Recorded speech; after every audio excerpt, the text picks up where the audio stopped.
சிவபெருமான் முன் வந்து நின்று அவரை வணங்கினார் நாரதர். இந்த மாம்பழத்தை தங்களிடம் தரவே வந்தேன் என்று பயபக்தியுடன் கூறிய நாரதர் பழத்தை ஏற்றுக்கொண்டு புன்னகை புரிந்தார் சிவபெருமான். விளையாடிக் கொண்டிருந்த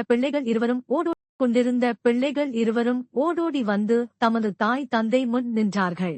அம்மையே, அப்பா, பழத்தை எனக்கே தாருங்கள் என்று பாலமுருகன் முந்திக் கொண்டு கையை நீட்டினார்.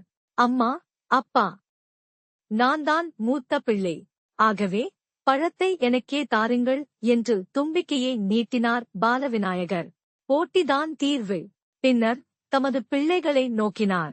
பிள்ளைகளே, தேவலோகம், பூவுலகம், பாதாள உலகம் ஆகிய 3 உலகங்களையும் முதலில் சுற்றி வருபவர் யாரோ அவருக்கே இந்த பழம் கிடைக்கும் என்று கூறினார்.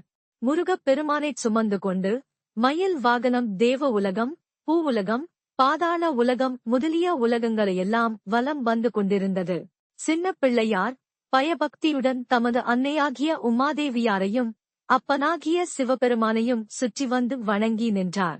பிள்ளையார் கொண்ட பாசத்தையும் கண்டு மகிழ்ந்த சிவபெருமான் அதிசய மாம்பழத்தை சின்ன பிள்ளையாருக்கே வழங்கி ஆசீர்வதித்தார்.